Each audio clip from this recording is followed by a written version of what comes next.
in the Carolinas, and here they come. William Byron, Ryan Preece, Chevy and Ford front row. Green flag waves. The Goodyear 400's underway.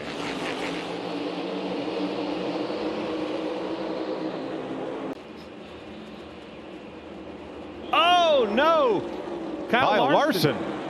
Backstretch. Off of 2. Kevin, you had just told us about how narrow it is over there. There's another problem. There's a bump. Yeah, and the way that these cars run, a lot of times they bottom out and it'll just jump the back of the car out from underneath you. Boy, that car's hurt.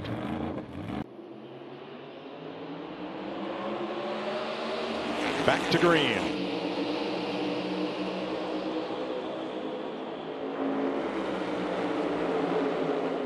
William Byron doing William Byron things, just quietly taking care of business. I knew he was going to be dangerous when he sat on that pole. It was a huge lap yesterday, Kevin. We were watching that. He hung 2.5 tenths on them when he went out, and there was still, what, 10, 12 cars to go or so, and nobody could knock him off the pole. In the last several years, we've seen a lot of cars dominate this race, but when you look at the finishes and things that go with those most laps led, it makes it really difficult because those guys, most of those guys didn't win the race for the last several years. So there's always a moment in this race where you have to pit, not pit, when the strategy comes into play that seems to flip this race around. Boy, we've gone from get all you can get mode to maybe fuel conservation mode right here, and tire conservation mode. Yeah, I'd say it's more tire conservation mode, because in practice they ran high 30s, mid 30s on tires, and if they have to run this whole run, I mean, these things are going to be out of control. Yeah, I think everybody is thinking, do not split this stage. Let's try to go to lap 90, because if you're going to split it, you'd be pitting right now. But I'm listening to the radios. About every crew chief is telling the driver, take care of that right rear tire. Just be smooth with the throttle, smooth with everything getting in and getting off the corner. Well, that makes perfect sense, Larry, because you've already used up the tires that you were going to put on if you split this stage in half and stopped under green. And Ryan Blaney's one of the few cars, though, that continues to inch forward. So Reddick really 6th. Good results. Kyle Busch next in line, 7th place. Now he restarted 2nd and has drifted back quite a bit.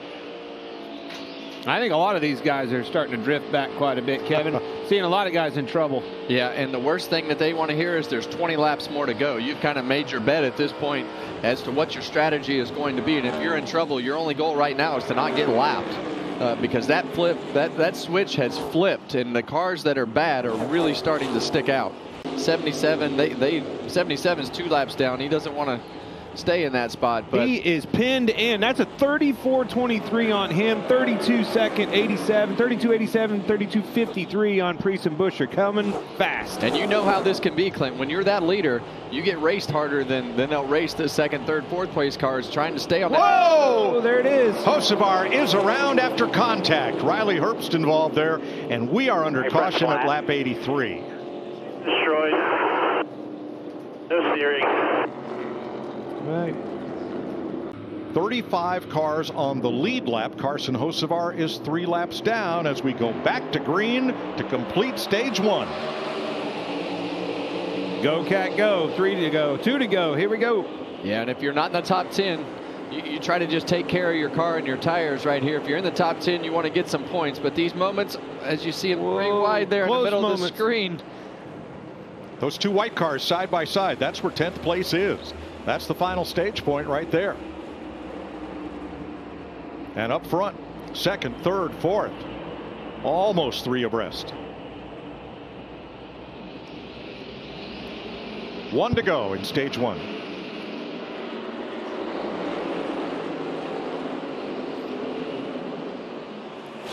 Got a battle for 2nd going on. Preece on the inside, Wallace on the outside. Nobody's lifted yet.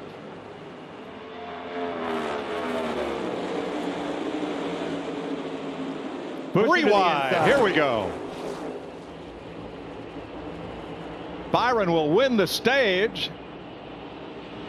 He's led every lap so far. 2nd to Bubba Wallace, 3rd to Ryan Preece, and 4th to Chris Buescher. Tyler Reddick 5th. All right, well, stay with us. We're going to reminisce a bit, but right now we're ready to restart for stage 2 with William Byron and Ryan Preece up on the front row once again.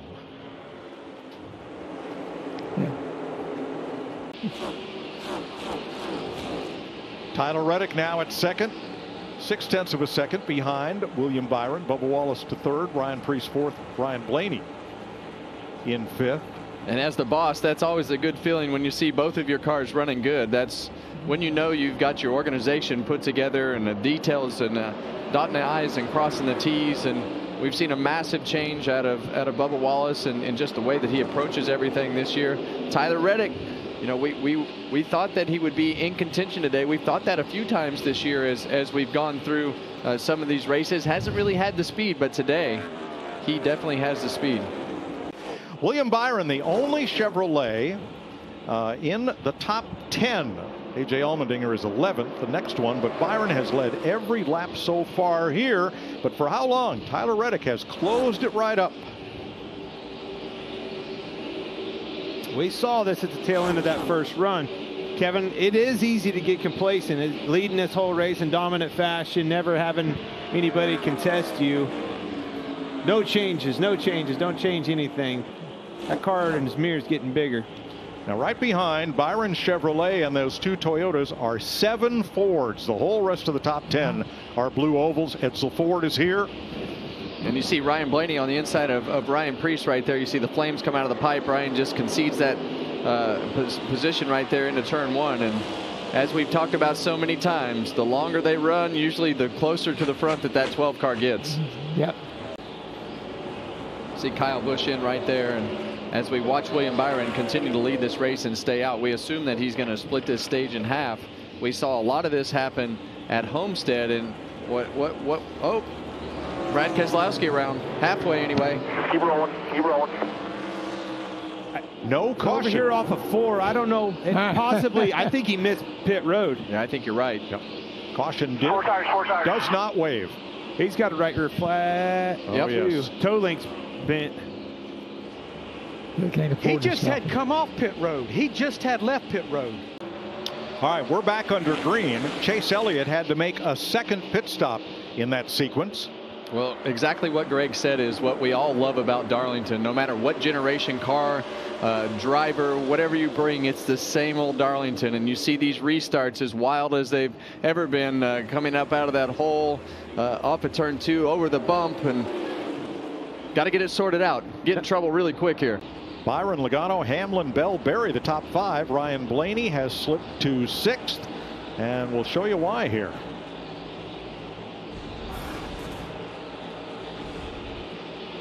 Ooh, caught it with the right rear, pulled the right front back around. That's a pretty good, that's not just a love tap there. Yeah, and we talk about how Kyle Larson drags the right rear, and that's what you don't want when you hit the right rear and then it grabs the right front, and then it feels like a magnet. You can't get the thing off the wall. You get 3 stripes for that one. William Byron has led 163 laps. Statistically, that does not bode well here. Drivers who lead the most laps in the last 5 Darlington races finished no better than 4th and mostly outside the top 20. Yep, we're the downers. Thanks, Debbie. Yep. Kyle Larson back in the race after a lot of repairs to the front end of that car. Now, when you return to the race from the garage, you have 3 laps, 3 consecutive laps to make NASCAR's minimum lap speed. They did. So they can continue. Here's what happened back at lap 4. And a lot of people would be asking, why would you do this? Why would you want to go back out on the racetrack and run around 160 laps down? Well, I'll tell you why. They lost the regular season championship last year by 1 point. So pretty easy math. Going to put stage 2 in the books right here.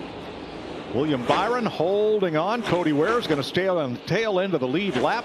And Byron captures stage 2. He is only the 2nd driver in stage racing history to lead every lap of the first 2 stages. Let's get ready to restart. Byron and Hamlin, Logano and Gibbs, Bell and Reddick, row 3. Berry and Bowman, row 4. Dillon and Buescher, row 5. Well, we still have 33 cars on the lead lap. And these guys all know how hard it is to pass today, and they're going to get more and more aggressive on these restarts. So here we go. Speaking of which, a lot better restart for that inside line. Joey Logano. Didn't happen. Boy, I was hoping to see a side-by-side. Somebody challenge William Byron. Well, Hamlin had the measure of him. Here comes Christopher Bell on the outside. He's wheeling, but nowhere to go. He's stuck right there behind Hamlin. He had a great launch off turn number 2. Bell did.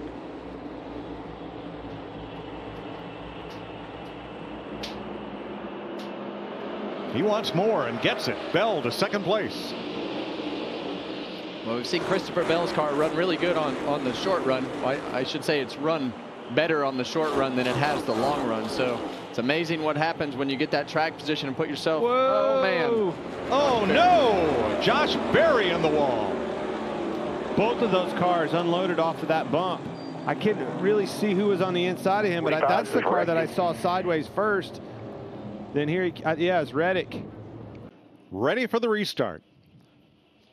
Byron and Bell fire off. We're back to green, stage 3. Oh, man, Christopher Bell, he got off to a good launch right there and has actually got a half a car length on William Byron right now.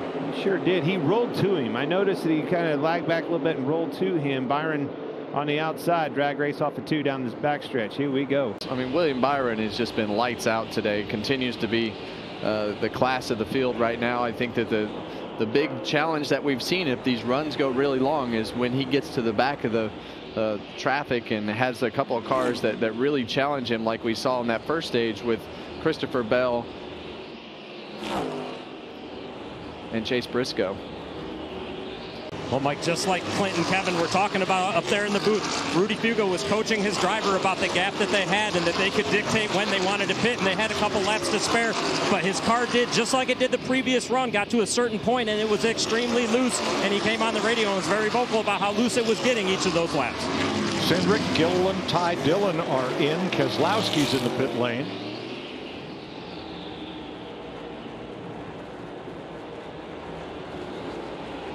Denny Hamlin is the new leader from Ryan Blaney, Ty Gibbs, Kyle Busch, Daniel Suarez, Briscoe on pit road. Yeah, and you see right there, Christopher Bell has gone by William Byron. So they waited just a little bit too long and actually have lost this, what will be for the lead right there with Christopher Bell. So now we're going to see what William Byron has. He's going to at some point have to go by Christopher Bell to get this lead back. Hopefully for the final time today as they come around to the left side. Yeah, and as we see Tyler Reddick right here, he's actually going to be the guy that's going to be in front of both Christopher Bell and the 24 car of William Byron. So this is all about the timing of when they come to pit road and how many laps and time that you lose on the racetrack. So these guys have put William Byron in a position that he hasn't been in all day, and that's to run in traffic and have to get by both of these cars for the lead. But here's the battle for second place. William Byron trying to get back to the front.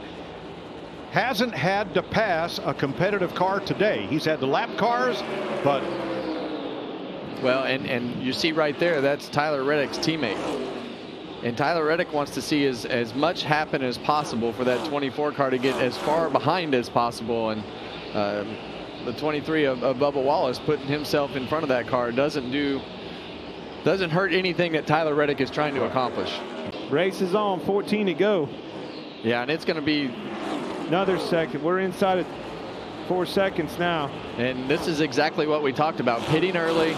You got the car that's been one of the best cars on the long run all day, and the only car that's been able to maneuver in traffic really well has been Ryan Blaney. So that's been the benefit that he has had all day, is being able to get through traffic. So now Ryan Preece is in front of the leader, Tyler Reddick. Preece is in a Ford. He's not going to be a friend to Reddick, but Reddick finds his way by. Reddick's done a good job of getting cars in between him and that second place car of Blaney. MJ, he's on his feet now, ain't sitting down anymore.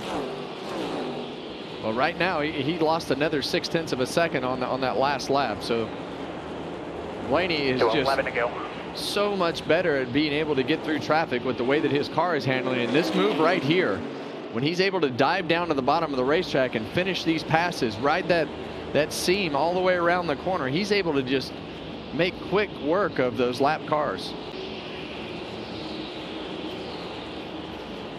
Just don't make the big mistake right now, Tyler. You don't want to get that car hung up on the wall just like that. He hit it there. He got away with that one. It didn't grab the right front tire. I think Michael Jordan heard it on the radio.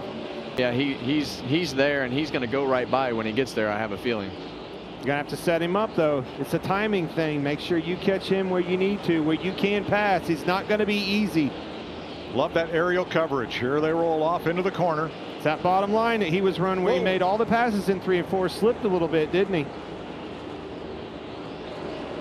He was almost to the apron. How low can you go? Man. The Reddick getting a wall there. It looked like he touched the wall again off of turn 4. Slowed him down. Another big chunk. He's here, folks. 5 to go. And now you're on defense. You want to put he's your in big trouble. Slipping, sliding around a lot. Got loose. Reddick covers the bottom. There's a good block. Yep. That's that timing thing. Caught him in a position over there getting into 2 that he couldn't do anything with him. Now Reddick to the top. Blaney to the bottom. Great corner by Reddick. Got that big run off the top, but Blaney is right there. Can't complete that corner off of 4, Kev. No, and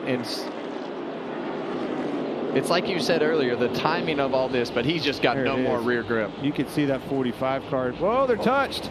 Made the pass. There it is. And Blaney in the wall goes Reddick, and around goes Larson again into the inside wall. Oh my gosh, caution. That's not what either one of those. That's not what Blaney wanted to see. Up to Regan. Denny Hamlin in the 11 car on the radio as soon as the caution came out said, free me up some. Chris Gallett asked him, what do you need for a short run? And that is exactly what he wanted. That and another quick pit stop. All 12 got beat. All 20 lead lap cars came to pit road.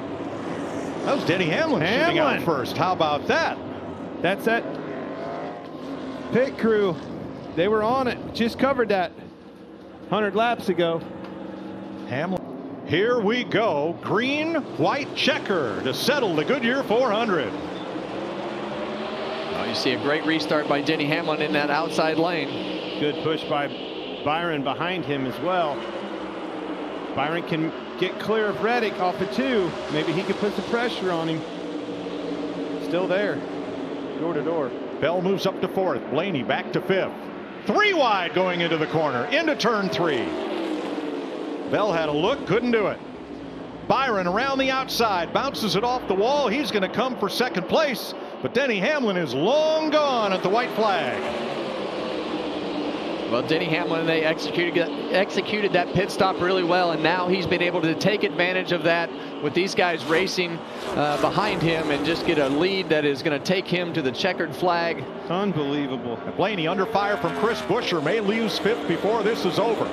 They are double file. Up front, it's single file. There's a crash off turn 2. Never mind. Denny Hamlin comes off turn number 4 and doubles up. Hamlin wins the Goodyear 400. Going to burn down the front straightaway.